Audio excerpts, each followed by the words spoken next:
brighten up those already bright mornings. Wheeler, Ollie, and Lecter. Mornings at the Cabin. Mornings at the Cabin. Oh, for goodness sake. Mornings at the Cabin. Wheeler, Ollie, and Lecter with you on your Friday morning. That's right. Get up, get out there, do a weekend. What's that? It's Tuesday. Oh. Felt like Friday. Had that Friday energy. Well, had Taco Tuesday. Had that BFE, Big Friday energy. 9 degrees outside, partly cloudy. A beautiful morning with full internet. The internet's back. The internet's back. See you all when the internet's back. It was gone? Yeah. Oh. Yeah, it was out for about 10 hours yesterday? Something like that? 7 or 8. 7 or 8 hours. Did that cause problems? Here's the thing. It's not just people updating their Instagram feeds or checking that Facebook, although those are perfectly valid reasons to be sore that the internet is out. Pretty much all business gets conducted over the internet, or at least on some sort of line that connects to that thing. I guess a portion of ours. A portion of my regular job also has to be done over the net. So when that thing happens, it really exposes just how vulnerable we are to being completely cut off from the outside world. Now, some people would celebrate that. Cut off. That's right. It was cut. That's right. It was cut by somebody with an axe. Some jackass with an axe could take out the entire territory. Jackaxe. Very good. Mornings at the Cabin, the podcast. Wheeler, Ollie, and Lecter with you on your Tuesday morning. It is vandalism once again. That's right. The entire territory shut down from the internet because some jackass with a hatchet decided to go after it. Could this mean we need to do something to protect the fiber optic line that runs into the north? No, say experts. Yes, say anybody who uses it. And no, say experts. Ollie, tell us a little bit about this. You've obviously read into it a little bit more. I've skimmed the article. I don't really care why. I wonder why we can't protect the most important utility coming into the friggin' territory. Sure you can. Where are you going to put it, I think, is the issue. Oh, for God's sake. I don't know. Not on the ground. Why wasn't this taken care of when it was first installed? Because it costs a bunch more money to blast through bedrock is the answer to that. But poor infrastructure. That's too bad. It kind of seems necessary to protect something like this, especially since, what is this, the second time in a month? Well, back in my day, we didn't blast through cables with hatchets. No, we didn't. We didn't back have in to my protect. day. Didn't have That's to lock our doors, Jesse. These entitled youngsters with their axes. Back in my day, we had to use rocks. We would have street parties. We would play rock, paper, scissors. Oh my lord! Actually, that's probably essentially the problem right now. Is that there is a lot of rock and scissors. That's right, and they don't know how to play rock, paper, scissors. So they use an axe. Yeah. So it was out again yesterday for 7 to 8 hours. Like, good job on the techs for getting out there and getting it done. It's just so bloody frustrating, and you know everything kind of peters out. So our redundancy doesn't have the ability to handle the traffic. So it's not really a redundancy at all. It's just kind of a crap backup that can't handle the traffic. So your internet kind of sluices through very, very slowly. So complaints were getting through. And of course, with the complaints come the people who say, stop complaining, go outside. Just because you can't check your Instagram, that's why you're so PO'd. It's like, no, all business goes through the internet. The RCMP couldn't communicate with outside communities. Like, it is a huge deal when these things happen. So why do they keep happening? Here's the thing. I can understand the mindset of wanting to cut it more than I can understand the mindset of not protecting it or having a second line in place. What's the mindset of wanting to cut it? Anarchy. I can understand the mindset of anarchy more than I can... I can understand the mindset of overturning cars and setting fire to the downtown more than I can understand the mindset of cleaning it. Like, jeez! No, that is completely false equivalence. But I can understand how someone would want to do that without understanding maybe the ramifications of what they're doing, maybe.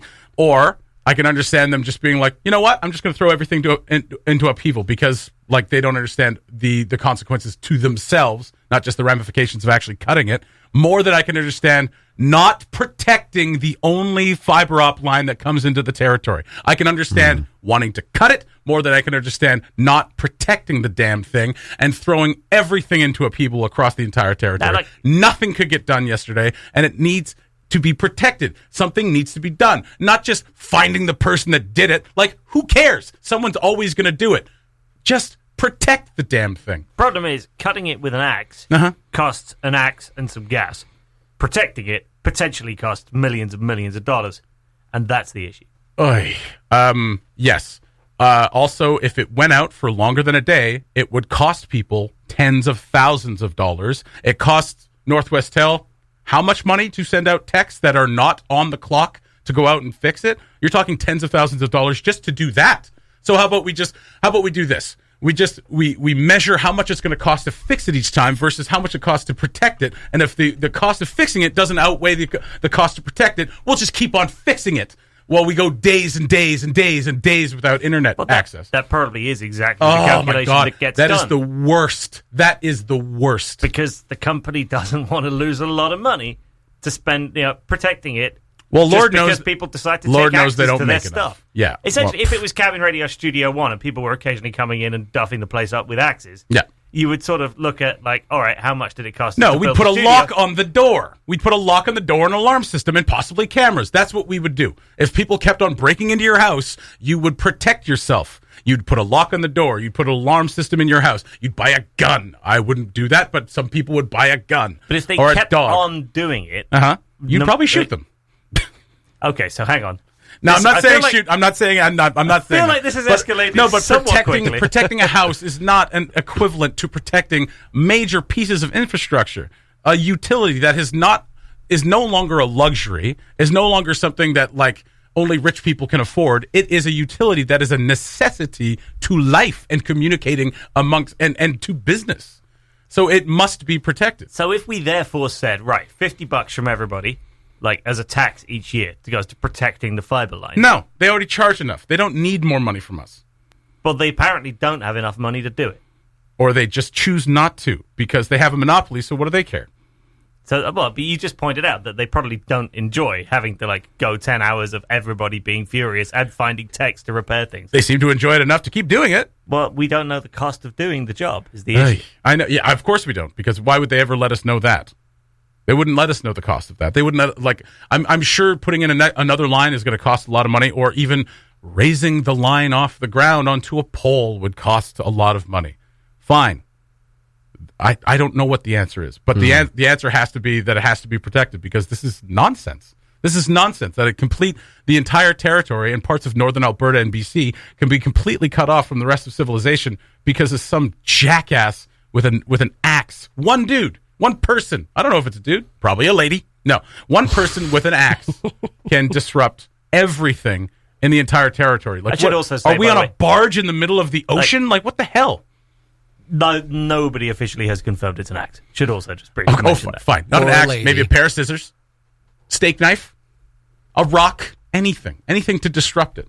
And again, I can understand the mindset that it takes to want to throw everything into upheaval and cut people off. I can understand that.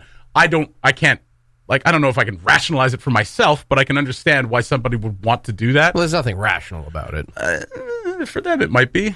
For them, they might want anarchy, so they can rationalize that for themselves. But that's not a rational thought. Isn't it not? No. No. I want anarchy. But against absolutely doing something to protect it. Anything. Not just like putting in another line or, putting a pipe around it or something. Just anything. Jesse, I know this may surprise you, but I don't have the answers either. Mm-hmm. I don't know the answer. I know. I have a couple ridiculous theories. Do it. If you'd like to hear them. I would. I think maybe this person, this scallywag who has cut the line possibly twice now, could have been the same person. We don't know. That's right. Scally Jag. Is possibly a big fan of the Wheel of Time bit, which we do. Want to hear. They want to hear another rant. They wanted to hear another rager of a rant, and that was a good one. See, I'm sure most people are telling me to shut the hell up. That I should stop complaining. I think people are ranting along with you. You are speaking the rage of the people right now. Honestly, I would be very surprised if our audience is as tuned in this morning and is now jaw to the floor being, is Jesse ranting? No, it's not the surprise that I'm ranting. It's the surprise that, like, I wouldn't be surprised if some people were like, ugh, get over it. And you know what? F that. You know what? F that. Only you the get guy who over cut the internet's list is saying that. Everyone else is angry. The internet is incredibly, incredibly important. Billions Did you of people. see anyone yesterday make comments like "get over it"? Yeah. I didn't. Yeah. Oh, did you really? Last month, definitely. This Well, month, last month. Mark Lundbeck from Hay River was talking about it, and someone was like, if you don't like it, why don't you just leave? If you don't like not having internet, why don't you just leave the territory? Like, that's a helpful thing to say. It's just so stupid. Because I can't get online to book my flight ticket. That's exactly it. I mean, that answer to any issue is just an ignore. Yeah, ignore. Ignore and block. That's not worth responding to. What is your other crackpot theory? My other crackpot theory is that they are a huge 90s at 9 fan. Or rather, no, they're a huge Mornings at the Cabin fan. And as And soon they as the wanted 90s to at 9 cut come it on. Yeah. so that the 90s at 9 could not play. They're like, I'm tired of this being the highest rated show on Cabin Radio. The early 2000s were just so much better. Yes, that's right. That's right. You want the 90s? All right, back to the way it used to be. No internet. You can only listen to FM. Here's a Tamagotchi. Mornings at the Cabin, the podcast where we cut out all the great music and you're left with the rest. Family Feud is coming to Yellowknife, as we talked about before. I think last week we discussed it, talking about Family Feud, holding auditions, looking for people to send in their tapes. You got to be a family. You can't know anyone from CBC. Of course, they've amended that. You can know people from CBC. I was about to disavow all knowledge of my friendship with Lauren McGinnis, but also I don't have a family big enough to be a part of this thing anyway. So, but they are coming to Yellowknife on September 7th. Now, they aren't going to hold, like, an open casting call. They want you to send in your 3 to 5 minute video with your family, telling them why you want to be on the show, why you'd be good on the show. Probably just, I would do like a mock Family Feud or Family Fortunes, as it's called in the UK, Ollie. And then just kind of just see what happens. Just kind of do a little improvisation, trying not to go too blue, as it's on CBC with Jerry D. So I don't think they're going to want people swearing and whatnot. And for just $1,000, Cabin Radio will put together your family audition video. Jesse here will coach you when it comes to improvisation. I'll handle all the technical stuff, the video making. Yep. $1,000, absolute bargain. If 5 families want to club together, we'll do a bulk deal, $4,500 for 5 families. I love it. I love this idea. So you can send in those videos, and on September 7th, if they like what they see, they will invite you to come in person to meet the producers. And if they don't like what they see, they won't talk to you at all. But we will run Cabin Radio's Family Feud, The Rejects. Absolutely. Please send us your audition tapes. That would be amazing. Send it to mailbox@cabinradio.ca, or maybe load it up to Facebook or something like that, and we can share it. So if you do not get selected for Family Feud, we will definitely play those on the Facebook page. That's fantastic. Book out Knack for an evening. We'll set up a little set. It's going to be amazing. We'll just have it'll be winner stays on. Yeah. So like one family can whoever's on last stays and wins the grand prize, which will be a hoodie. A hoodie, probably. No, a set of hoodies. A set of hoodies. For the family. Hang on, let's just confer. Yeah, AJ says it's fine. He says fine. Yeah, it's okay, set of hoodies. Yeah, set of hoodies for the Rejects family. So Family Feud Rejects coming soon after the Family Feud auditions. If you don't get called but you sent in a video, send your video to us, and we will make you Yellowknife famous, which is a pretty good deal. People talk to you on the street.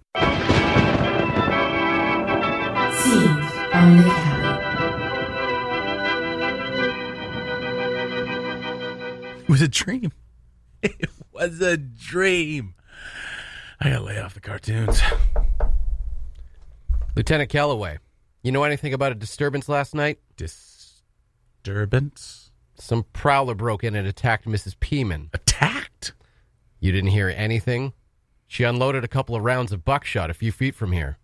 Look at the floor! He put that right in my floor, then he jumped out the window! Officer, are you taking notes?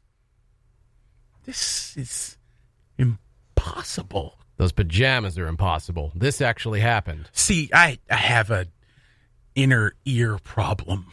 Sometimes I can't hear anything. Is that so? Here's my card. If you recall anything unusual about last night, anything at all, call me. You bet. Thank you, and good luck cracking the case. Scenes from the Cabin. Know the movie? Submit your guest to mailbox@cabinradio.ca or send us a message on Facebook for your chance to win gift certificates to some awesome Yellowknife restaurants, including Zehabesha, the Monkey Tree Pub, the Woodyard Eatery, Copper House Restaurant, and Java Roma. Listen to Cabin Radio every weekday to win, or download the Mornings at the Cabin podcast. During the outage, Volume 2, Part 2, the outage Part 2 is what we will call it from here on out. I'm sure there will be more. But during the outage, we hit a little landmark. Is it a landmark? I guess it's not really a landmark. It's a cultural milestone. Cultural? That's right. That's right. We hit 7,000 likes on our Facebook page during an internet outage, which confounds the imagination, really. But obviously, we don't like to toot our own horn here at Cabin Radio. We like to have you toot it for us. So thanks for tooting it over 7,000 times. Toot away. Toot away, you tooters. 7,008 right now. So thank you. Of course, none of this is possible. None of this stuff is possible without the support of the community and the endless recognition and ego stroking that we receive from every one of these little likes. Every one of these little likes is like a little tiny stroke. Oh, geez, I should have brought up a ceremonial music bed. I didn't know you were going to go into a whole thank you speech. You talk about it for a second. I'll do the ceremonial music. No, you talk about it. Oh, wait 1 sec. I got something. That's all I got. That's all you got? I don't want to toot. You don't our want to own talk horn about it anymore? I don't want to toot. We're not tooting. We're just saying. Well, I think we're tooting. Maybe a little tooters. We go a little further, we're tooting. Well, not like you in the Studio One every morning. But putting Lecter on Front Street. That's fine. That's right. That's fine. That's fine. We all do it. We're going to lose likes because of this. We all toot. We're going to trip. We're going to dip below 7,000. Someone's going to be like, you know what? Just dip below 7,000. This is a troll. Those are bot likes anyway. That's right. We buy our likes. These are not organic. But we love coming into work every day, and we love doing what we do, even if sometimes all we do is bitch and moan about the internet. But you have to understand, this is the only way that we can actually get out there, so it's kind of the whole thing, right? So if the internet goes down, we're kind of non-existent at this point. For now. We are getting that FM license. We just got a couple of more things to do. Well, actually, we've pretty much done everything, haven't we? Yeah, it's mostly other people who we're waiting on. Oh, my goodness. Not to put anyone else on Front Street. Because of waiting is the hardest part. It really is. It really is. Mm-hmm. It really is. And I know you guys are all anxious out there, but that's the update. We have done all we can do up until this point. We are waiting on some others, and then, of course, we have to wait on the CRTC. So, whole lot of hurry up and wait. Hurry up and wait. Just like being on a film set. Get over here. Now sit there for 2 hours. That's right. It's usually how it goes. So thank you to each and every one of you for liking the page, tuning in to the 90s at 9, because apparently that's the only one anybody listens to. It's a great show. I love it. It's all right. It's all right. Yeah. So thank you. Keep listening and keep liking. If you can double like it, go for it. The Mornings at the Cabin podcast. Coming out of a cabaret and right into another burlesque show. That's right. Burlesque is just around the corner, where all your nightmares come true. That's right. If you've got something that you think will disturb people, but also be sexy, you could have a dance or an act at Burlesque. Auditions are coming up on Sunday to Monday, Tuesday, Wednesday. So you got a few times. Difficult balance to strike. It is a difficult balance to strike. Scary and sexy. I heard your act fell through. It did. So what's next? Nothing. What? I don't know. You're just going to give up? No, just like that? I don't have an act, so I'm not going to go out. Why not? I don't have any other ideas. Just think of something else. Nah. It's easy. I'm good. It's easy. The person I was going to perform with, they're just very busy and they can't commit to it. That's Everyone's fine. busy. Very That's comfortable with that person. Excuse. I'd have to find someone that I would be very comfortable with performing, and I don't know that I can find that person. Well, you know someone pretty well who was in burlesque this past year. You were in burlesque? Not me. Oh. I thought you were saying that you and I should do an act together. No. No? Nobody wants to see that. I don't know. We could do like a before and after thing. Well, actually, maybe a few people want to see that, but I don't want to see that. Maybe you could like cannibalize something, and then I appear from out beside a curtain. I'm like, oh, I filled myself too much. But we're like sexy and rubbing blood all over each other. That might be too much. That might be too much. Yeah, that's not very sexy. I don't know. Depends on how you look at things. Yeah, I suppose. Yeah. Are you going to do something? No, not at all. No. Why not? No plans. Everybody thinks you're sexy. Yeah, so I don't need it. I don't have anything to prove. If anything, I've got everything to lose. No, I've been asked. Of course you have. It's just not my element. You know, like there's certain things you could see yourself doing. But that's why you need stage. to do it, to get out of your element. I don't want to get out of my element. Come on, man. Get out of that comfort zone. I like my element just fine. Keep an air of mystery about yourself. I think that's what it is. Well, I think that might be part of it. You know what I mean? Yeah.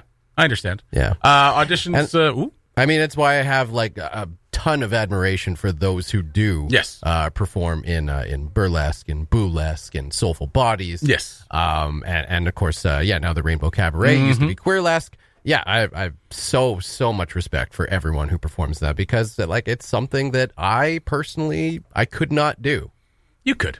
I don't think I could. You could. No. I think the timing, the act, the person has to be right. I think you could do it. Actually, I don't think you can. I know you could. I think I could physically do it, but I don't think I could enjoy it. Mentally, myself. My brain would have a meltdown. It would. No, I understand that. I mean, it's a terrifying thing to get up on stage. It really is. And for those who can do it, it's a great power. For those who will themselves to do it, it's very admirable. But if you'd like to go out for burlesque, auditions are Sunday, August 18th from 11 a.m. to 4 p.m. and Wednesday, August 21st from 6 to 9.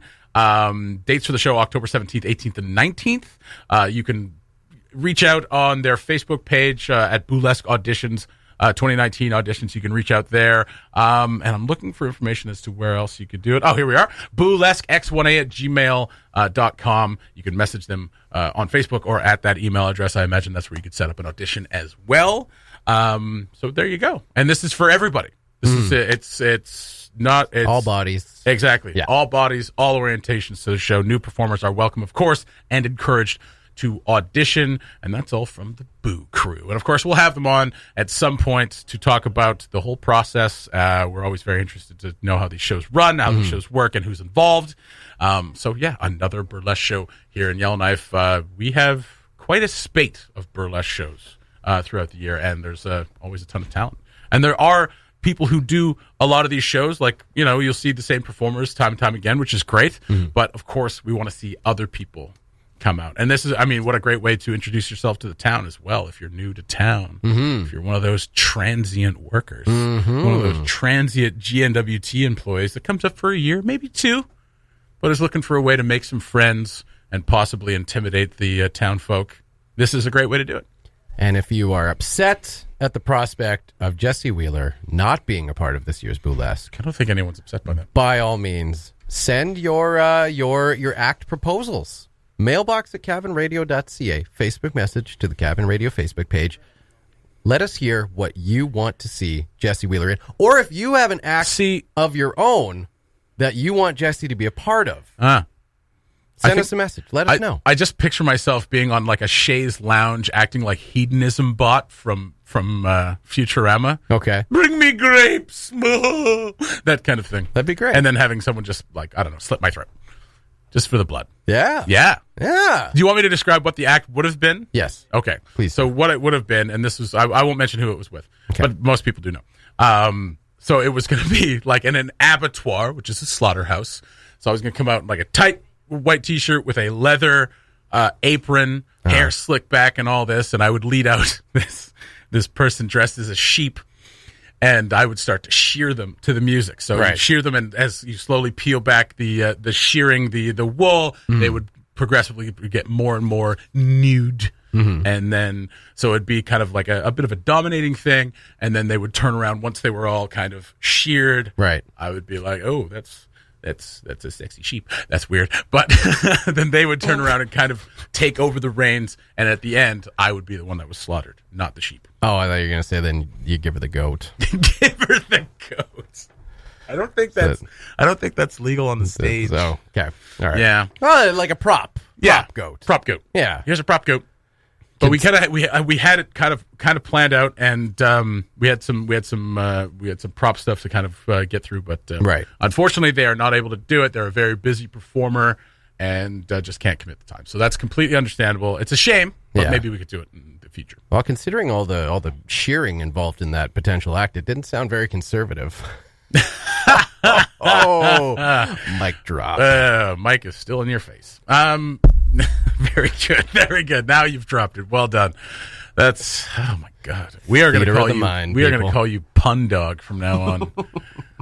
Pun Dog Lecter. So yes, if you want to get out there for Boolesque, you want to spread your wings and fly, or just introduce yourself to the town folk. Boolesque auditions August 18th and the 21st, and you can get a hold of them at boolesquex1a@gmail.com. Thanks for listening. Check out more from the show at cabinradio.ca and by following the Mornings at the Cabin Facebook page.